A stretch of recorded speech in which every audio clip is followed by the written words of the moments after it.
So who says young people don't have any power? Young Liberals, in fact, make up a full third of the delegates at the party's leadership convention, and they have enormous clout to wield. Joining me now are two of them.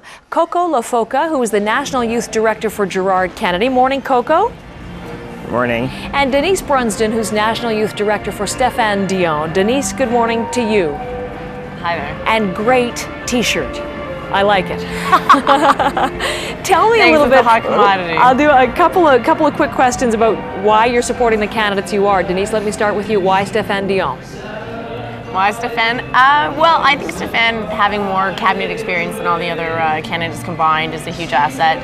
I think he's got a strong platform with a 3 pillars approach that incorporates environmental sustainability into our current governance system, and he's also great for youth. He talks a lot about youth engagement, youth in politics, bringing more youth into the Liberal Party, bringing more youth into just general politics and voting, and I think he's a wonderful guy, and personally I find him really inspiring. All right, his message has won you over. Coco, why are you there supporting Gerard Kennedy?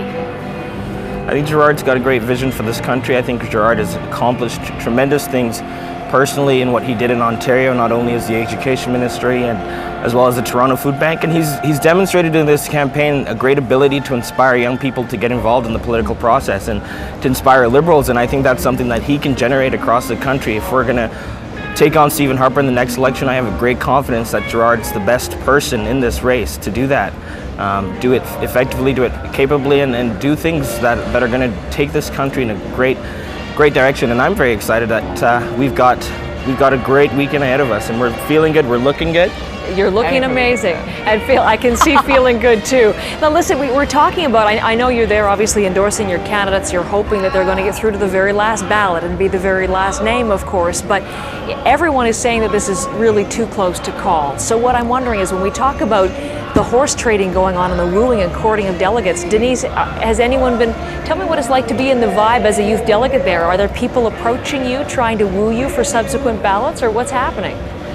Absolutely, some better than others. Well, what are they telling you? What kind of pitches are they making? Oh, well, it's a lot of it is from the different camps jockeying. Right. I mean, they're playing their odds, right? I mean, so they look at you, they judge you, they see which candidate you're with, and they say, okay, well, that's what she's about. This is what I'm going to try to apply with my candidate and his vision, and then I'm going to throw in a few drinks and maybe a T-shirt, okay.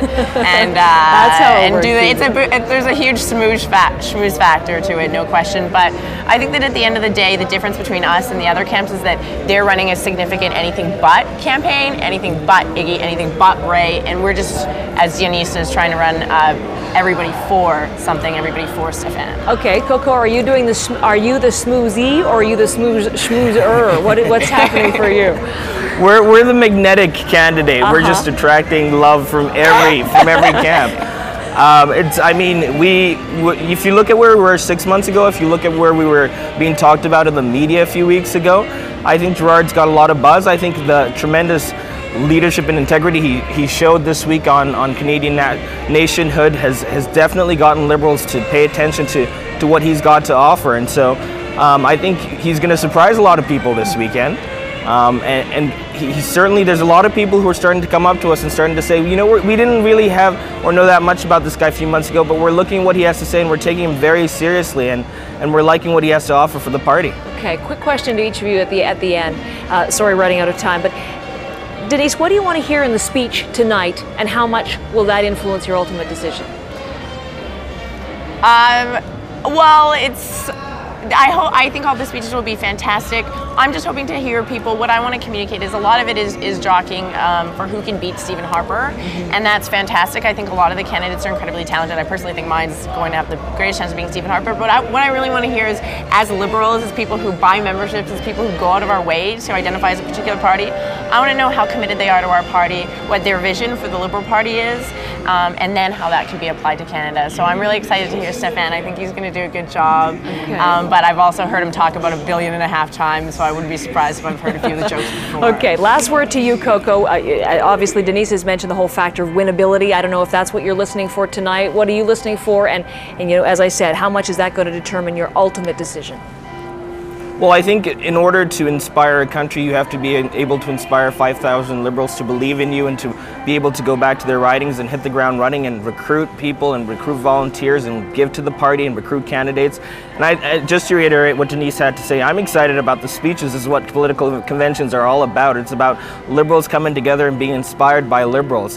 However, I think you're going to see Gerard articulate a great vision for this party where he wants to take this party, real Liberal change, real Liberal renewal from the grounds up, and he's going to articulate a vision for this country and where this country should be in the 21st century that's going to blow everyone out of the water. I'm very, very excited about what he's going to be talking about tonight. So well, we will be watching. Can't wait. Who can miss that with that build-up from both of you? Thanks for both for representing your candidates so well and obviously for giving us some time this morning. Enjoy the weekend.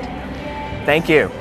Our guests in Montreal, and of course we want to remind you that first round voting final speeches do get underway this afternoon. They follow more workshops and meetings today, but we will have plenty of coverage for you through this day. Peter Mansbridge hosts our special broadcast from Montreal. It will start at 4:30 Eastern Time on CBC Newsworld at 7. You can watch on the main network of CBC television.